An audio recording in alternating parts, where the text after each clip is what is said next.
Hi, Trace. Thank you so much for coming on the podcast. Yeah, thanks for having me, Robin. Great to be here. And you said before, what did you say? That you're a fossil? Like an OG Bitcoiner? Yeah, and somehow you dug up a fossil to come be on your podcast today. So, yeah, I mean, I started Bitcoin Knowledge Podcast. It actually came out of the Run to Gold podcast that I'd started in 2008, and so I was doing Bitcoin podcasts as a host like back in 2011, and then creating other content even a little earlier than that. So, yeah, definitely have had a wild ride with our magic internet money. So, maybe there's some war stories you want to dig out or something. I don't know. It's crazy for me because I needed over 3 years to first hearing about Bitcoin to actually like buying Bitcoin, and then I needed another almost 4 years, 3 years and a bit to actually start my own Bitcoin content creation stuff and having a podcast and all those things. So I feel like from first time hearing to podcast, it took me 6 years. So it was for you really quickly where you heard about it, you were convinced of it, and then you even like made a podcast on that. How was that possible for you? Oh well, somebody had to blaze the trail and lead the way and teach you guys, right? The young Padawans. But no, I mean, as definitely one of the intellectual thought leaders around Bitcoin, and one of the like my friend Adam Back, he says one of the clearest and most consistent monetary voices in the space. And so for me, I'd actually written a graduate level paper on money and currency back in the early 2000s. And then I'd been studying a lot of the Austrian School of Economics, Mises, Rothbard, the gold bugs. That's why I had a Run to Gold blog. I launched that in January of 2008. I was the first to really talk about Bitcoin and gold and the relationship between the two. Actually, the first with a public platform to even talk about Bitcoin itself.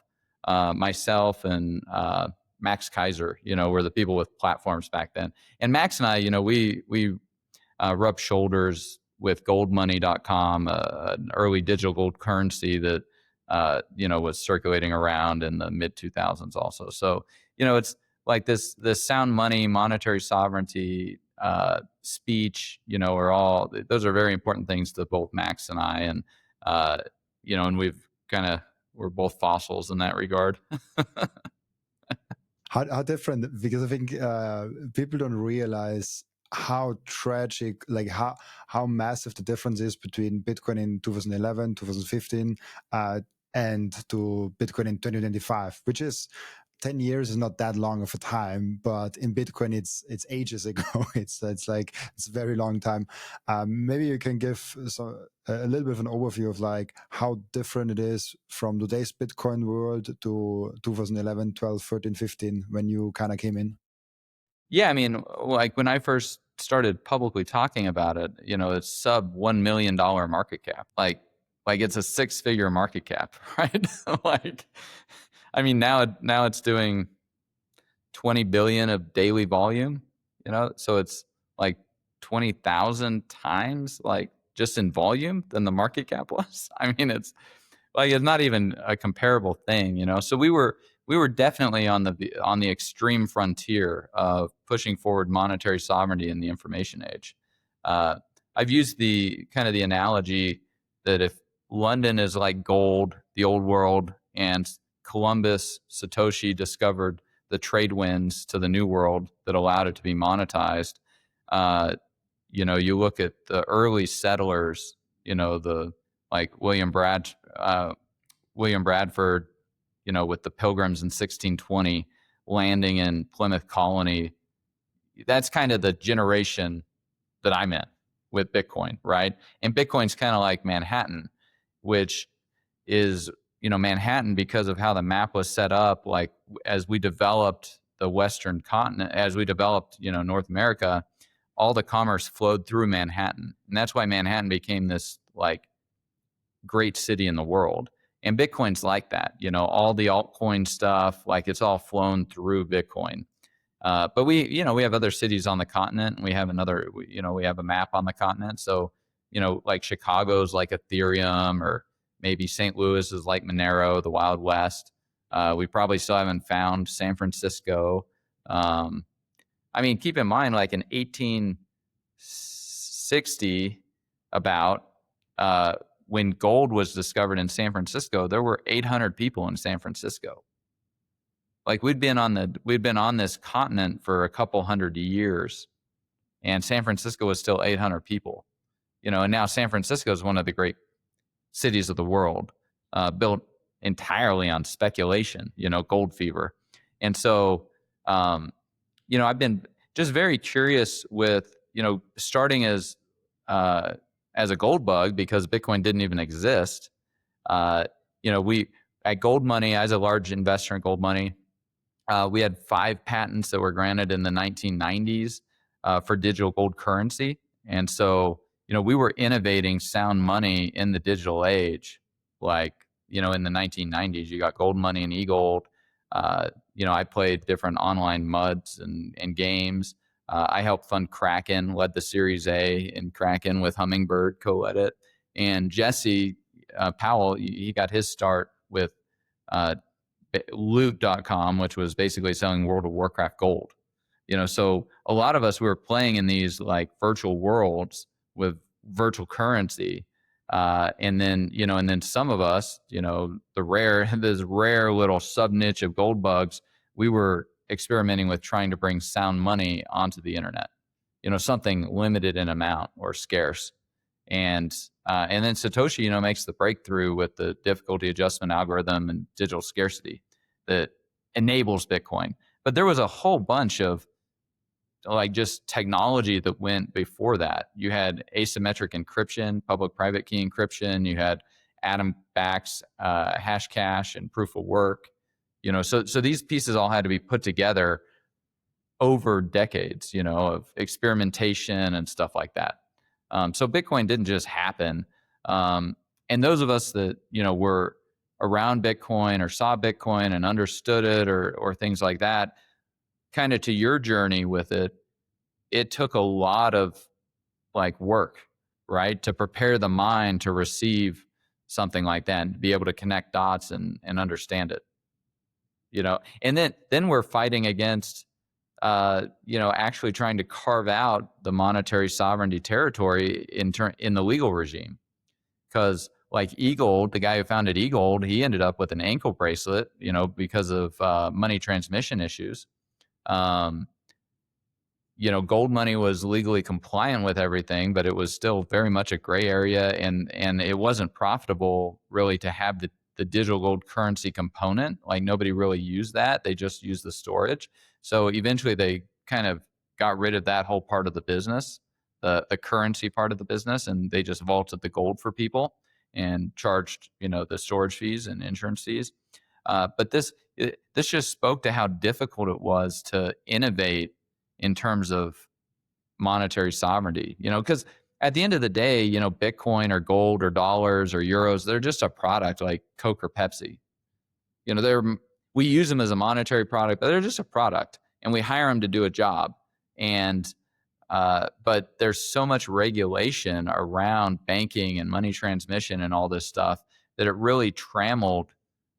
And there's a lot of this monetary repression. So while we had so much advancement with the internet in general, we didn't get very much advancement in terms of like the money and the currency, much less like the sound money, right? And so we've had this rise of the fiat currencies over the last 40 years since Bretton Woods convertibility of the dollar to gold was closed by Nixon. Yeah, it's interesting. When you think about Bitcoin as a product, it's the only product without a product team, without a marketing team. No, we go anything out there is kind of a product. HTTP is a product. TCP/IP, SMTP. Then we got a bunch of open source software out there, like GitHub. I mean, it's now been acquired by Microsoft, but is a product. Linux is a product. Like why do we get the thing, and what do we like? Why do we hire it to do? Like, what do we want it to do? This is like thinking from Clayton Christensen at a Harvard Business School, on like, why do we hire products? Like what job are they doing? So I think it's helpful to look at all this stuff through that lens, because when you're in this environment of, rapid technological advancement with, Intel and microprocessors and personal computers and iPhones. I mean, like the first iPhone was launched just a couple years before Bitcoin.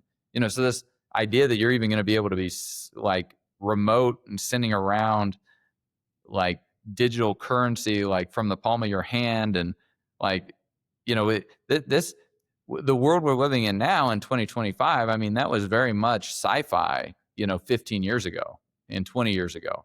But people with foresight and then research and understanding of all these different like domains of knowledge, whether it's thermodynamics, which has to do with like mining and Bitcoin, or internet protocols, because it's a peer-to-peer network, or cryptography and math proofs and stuff like that, and different premises that we're using in order to like figure out what the actual security guarantees are that are underlying the math.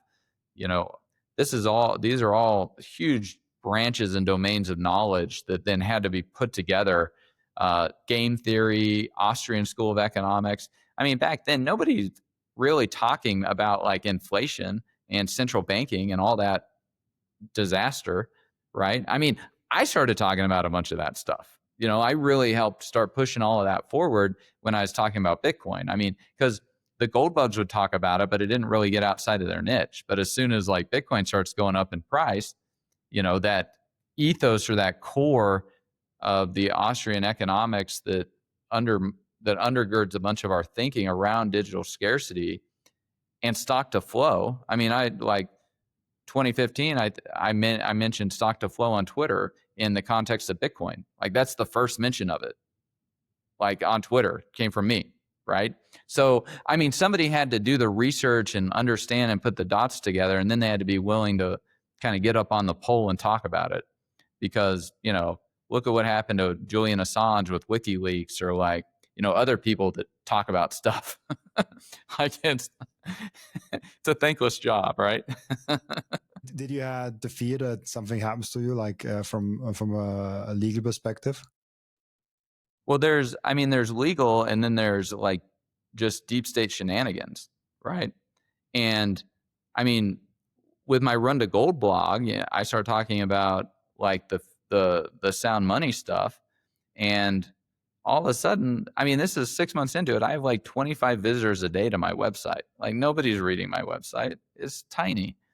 And I have a charge on my credit card for $3.47, like a small de minimis amount from government services, quote unquote.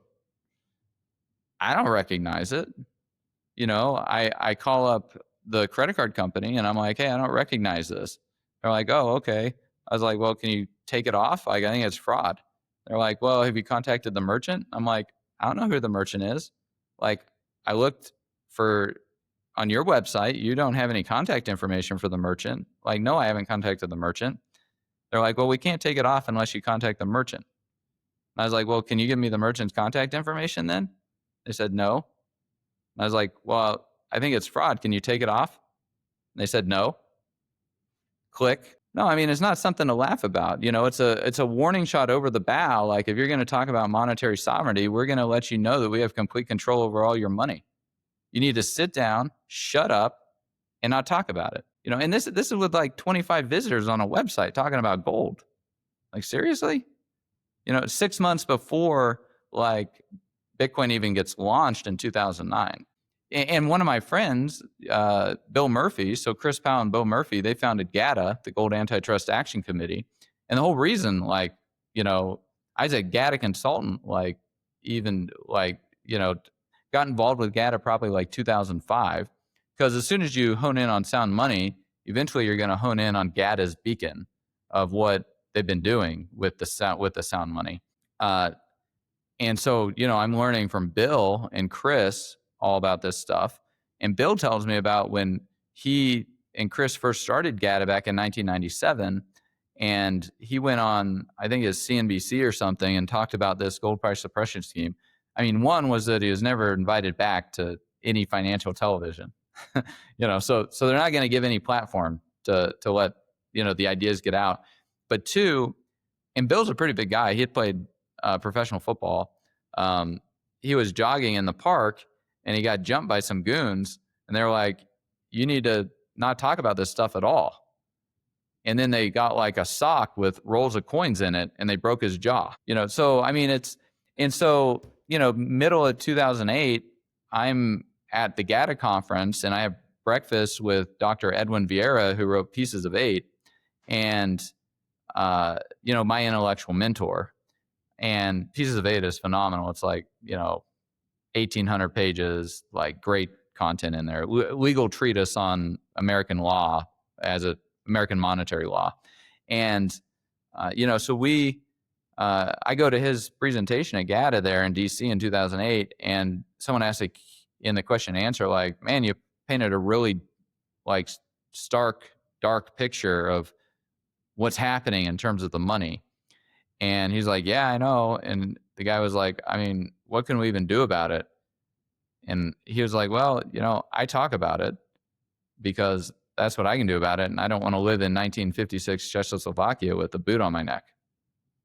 And so, this issue of monetary sovereignty is, for me, it's a very like potent one. And especially as we see CBDCs getting rolled out worldwide, we see stable coins gaining more traction. We see, this is all stuff that infringes on our monetary sovereignty. And so it's part of the reason why, I think Treasury Secretary Bessent said that Bitcoin is one of the most important phenomenons happening in the globe right now. Like, I think this is like a lot of the reason, and with the Trump administration, we seem to have this window open to push forward monetary sovereignty.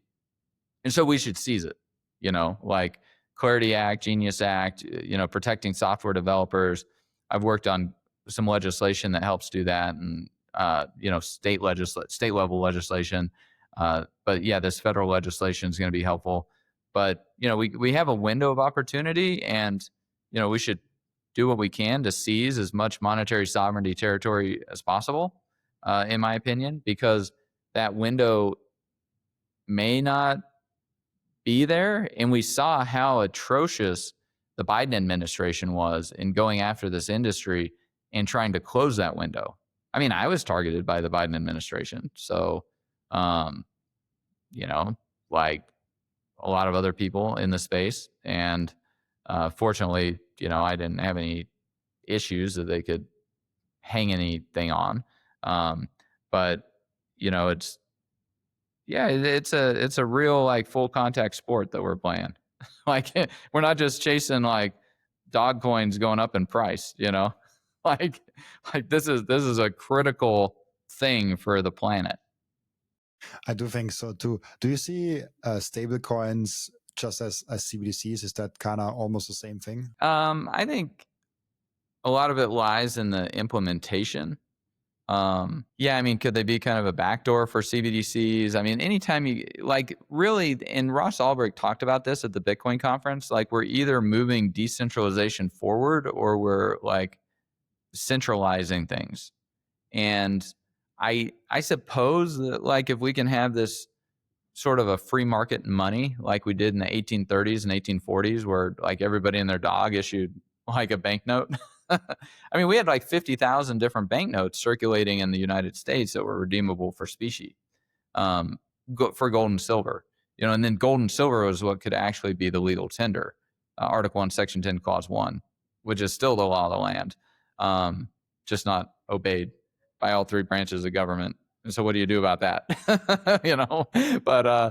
But it's, yeah, I mean, if we can kind of return to this free market money, I mean, I think it'd be better to have like, Walmart and Amazon gift cards being money as opposed to like only the dollar. Thank you for watching this video. This was only a snippet of the podcast. And if you want to watch the full episode and get all of the context of this episode, you can click right here or here. Oh, maybe also here.